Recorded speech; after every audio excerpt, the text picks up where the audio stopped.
আল্লাহর নবী বলেন, এরপরে আমার বুকের ভিতর থেকে নিয়ে নারী বুড়াকে এক টান দিয়ে বের করে ফেলা হলো।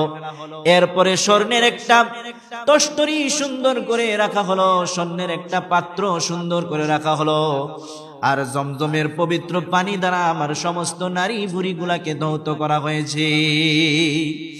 এই হলো একটা শোকে সদর। আমার বন্ধুগণ, শুধুমাত্র একবার নয়, নবীর জীবনে তিনবার, এমনকি অন্য একটা রিওয়ায়াতের মধ্যে বর্ণিত হয়েছে নবীজির চারবার বক্ষ বিদীর্ণ করা হয়েছে। 1 নাম্বার বক্ষ বিদীর্ণ করা হলো নবী যখন ছোট্ট ছিলেন, 3 থেকে 3.5 বছর কিংবা 4 বছর, এমন বাচ্চা শিশুকালে নবীজির একবার বক্ষ বিদীর্ণ করা হলো। কেন এই বক্ষ বিদীর্ণ করা হলো?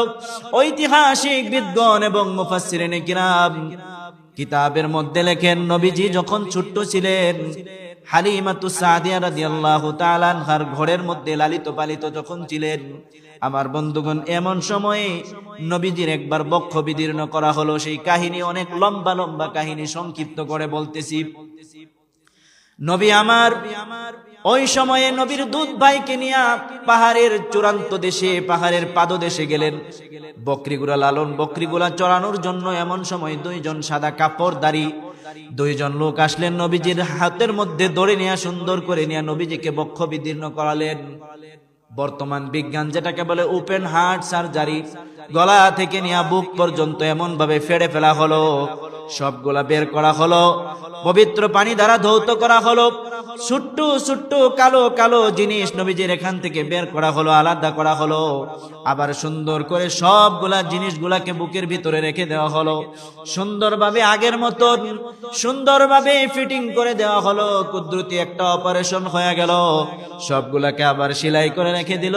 নবী বলেন, এই সমস্ত কাজগুলা করা হলো আমার চোখের সামনে দিয়া হলো, সমস্ত ঘটনা হলো, এত কিছু হয়ে গেল, আমি কিঞ্চিত পরিমাণ যন্ত্রণা দুঃখ অনুভব করি নাই। জোরে বলেন সুবহানাল্লাহ। কেন এই কাহিনী করা হলো?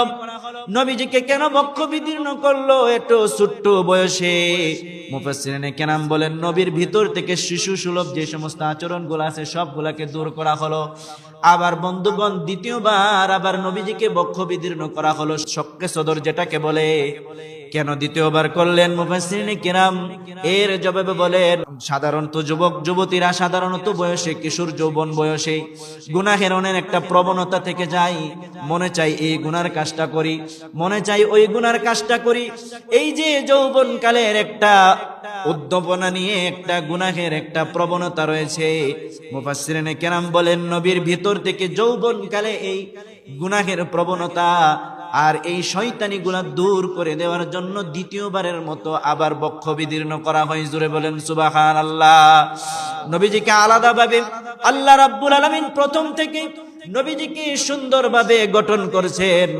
কারণ নবীজির চরিত্র নিয়া ইসলাম বিদ্বেষীরা নবীজির চরিত্র নিয়ে, নবীজির চরিত্রের মধ্যে কালিমা লেপন করার চেষ্টা করবে। যখন যৌবন বয়সে হাত দিবে, নবীজির যৌবন কালের চরিত্রগুলা ঘেটে দেখবে এখানের মধ্যে কোনো প্রকার সমস্যা আছে কিনা।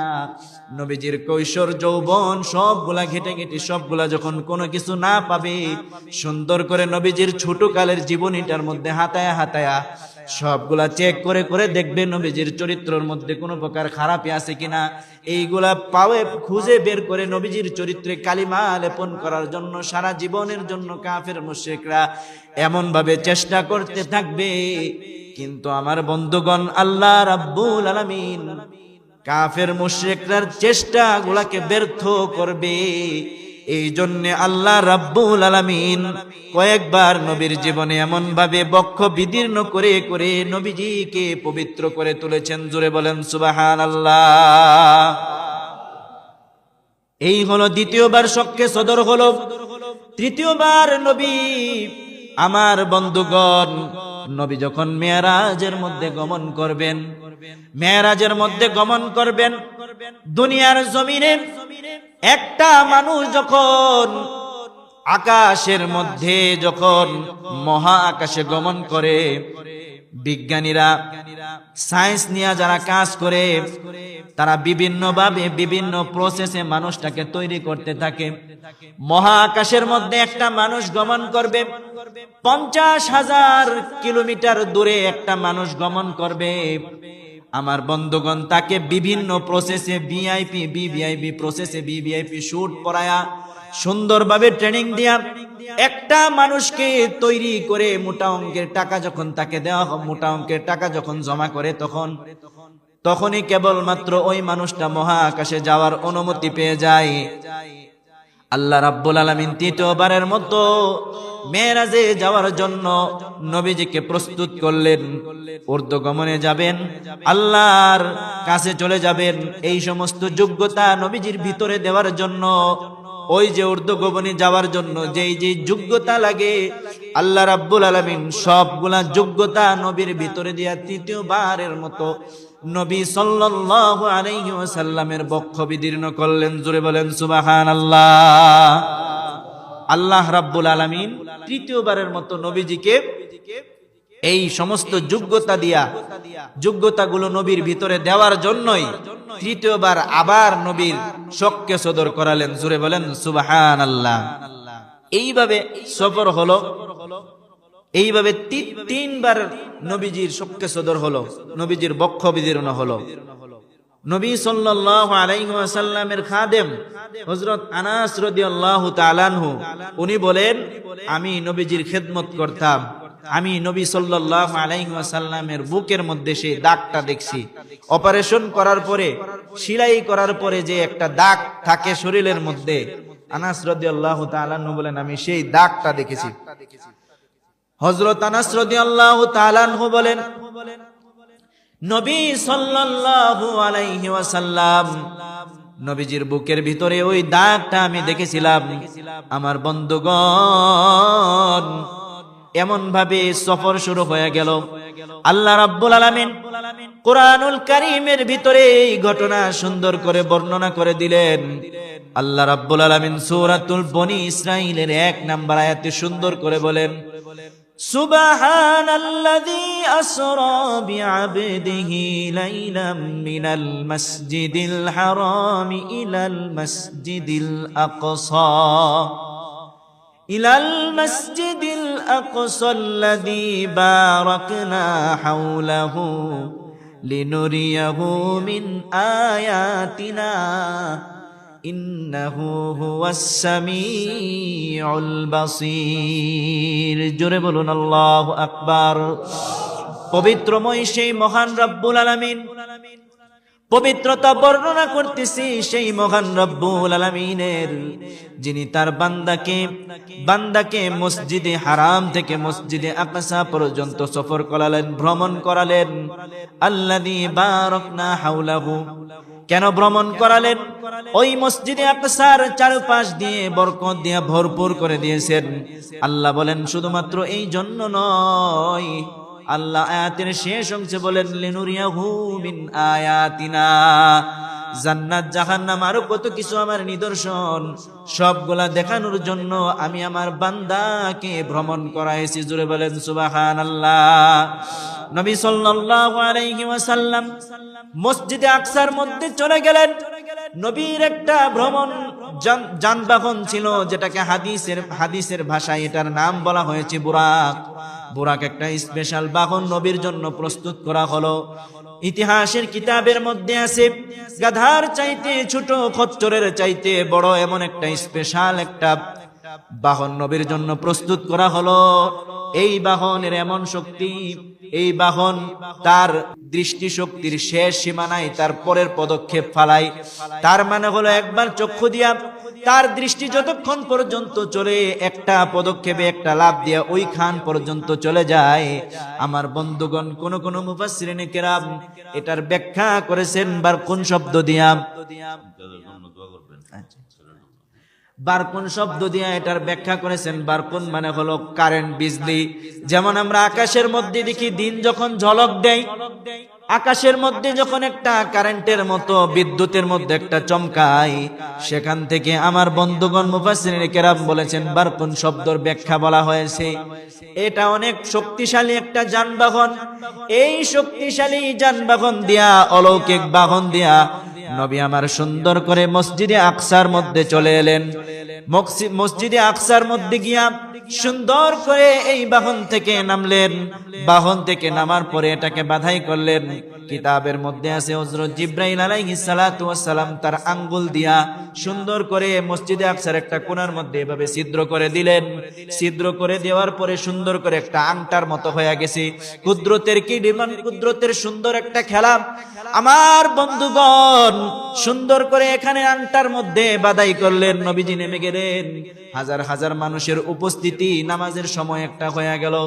নামাজের সময় তো এখন নয়, কিন্তু নবীজি এখন ইমামতি করবেন। হাজার হাজার নবীদের উপস্থিতিতে, ফেরেশতাকুলের উপস্থিতিতে হাজার হাজার মানুষ এখানের মধ্যে চলে এলো। নবী আবার জিজ্ঞেস করলেন, এরা কারা? হযরত জিবরাইল আলাইহিস সালাতু ওয়াস সালাম বলেন, এখন নামাজের প্রস্তুতি হয়ে গেছে, নামাজের সময় হয়ে গেছে। এখানের মধ্যে যারা জমায়েত হয়েছে এটা কোনো সাধারণ জামাত নয়, এটা হলো নবীদের জামাত, আম্বিয়া কিরামদের জামাত হলো এটা, ফেরেশতাদের জামাত। এখানে কারো ইমামতি করার যোগ্যতা নাই। আজকের দিনে কারো ইমামতি করার যোগ্যতা নাই। আপনি রাহমাতুল লিল আলামিন, আজকে আপনি ইমামতিতে দাঁড়ায় যান।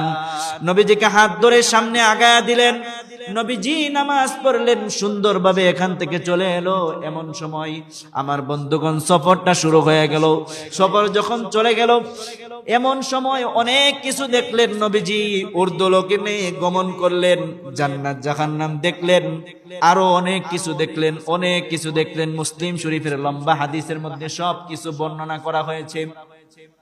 জান্নাত জাহান্নাম দেখলেন, শাস্তি দিলে গুনাহ করার কারণে কি কি শাস্তি হইতে পারে সবগুলা দেখলেন।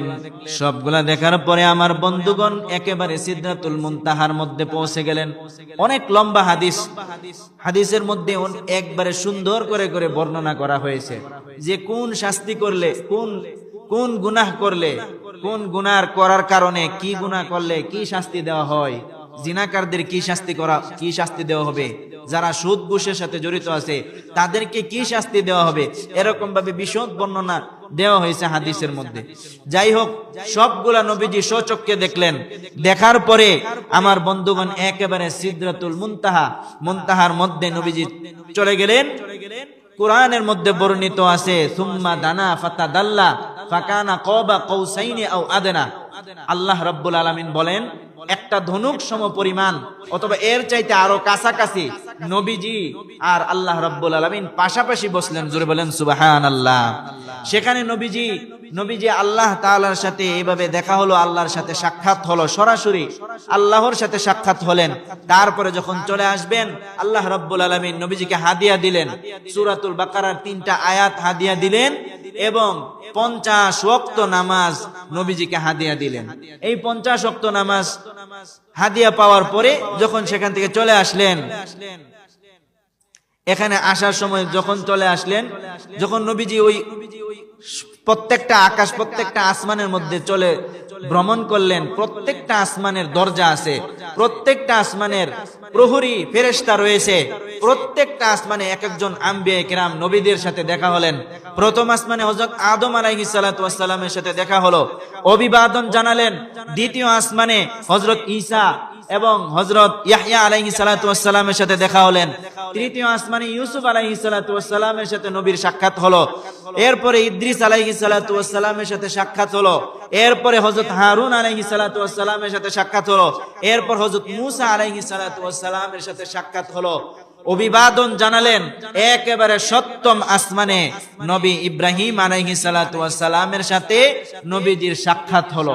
আল্লাহর সাথে সাক্ষাৎ হওয়ার পরে হাদিয়া নিয়ে যখন ফিরে আসতেছেন, 50 ওয়াক্ত নামাজ আর সূরাতুল বাকারার 3টে আয়াত নিয়ে যখন নবীজি আসলেন, এমন সময় হযরত মূসা আলাইহিস সালাতু ওয়াস সালামের সাথে দেখা হওয়ার পরে হযরত মূসা আলাইহিস সালাতু ওয়াস সালাম বললেন, আল্লাহর সাথে তো সাক্ষাৎ হলো, কথা হলো, আল্লাহ রাব্বুল আলামিন আপনাকে কি হাদিয়া দিলেন? বললেন, এই যে সূরাতুল বাকারার 3টা আয়াত হাদিয়া দিয়েছে আর 50 ওয়াক্ত নামাজ হাদিয়া দিয়েছে। 50 ওয়াক্ত নামাজের কথা শুনে হযরত মূসা আলাইহিস সালাতু ওয়াস সালাম বলেন, আপনার উম্মত জীবনেও 50 ওয়াক্ত নামাজ পড়তে পারবে না, আপনি আবার যান, আল্লাহর কাছে গিয়ে আবার অ্যাপ্লিকেশন জানান যাতে নামাজের পরিমাণ কমায়া দেয়। এমন ভাবে নবীজি আবার গেলেন আসমানের মধ্যে আল্লাহর কাছে। আল্লাহর কাছে যাওয়ার পরে আল্লাহ রাব্বুল আলামিন কমাইলেন। আবার গেলেন, কমাতে কমাতে 10 ওয়াক্ত নামাজ আনলেন। 50 ওয়াক্ত থেকে 10 ওয়াক্ত নামাজে আসার পরে মুসা নবীর সাথে আবার দেখা হলো। মুসা নবী বলেন, আপনার উম্মতেরা 10 ওয়াক্ত নামাজ পড়তে পারবে না, আপনি আবার গিয়ে আপিল করেন। আবার নবীজি আল্লাহর কাছে গেলেন, তারপরে 5 ওয়াক্ত নামাজের মধ্যে আসলো। 5 ওয়াক্ত নামাজে যখন আসলেন, মুসা নবীর সাথে সাক্ষাৎ হওয়ার পরে মুসা আলাইহিস সালাতু ওয়াস সালাম বলেন, আপনার উম্মতেরা 5 ওয়াক্ত নামাজও পড়তে পারে না, আপনি আবার যান। এরপরে নবীজি বলেন, আমার যাইতে আর লজ্জা লাগে, আমি আর যাইতে পারবো না।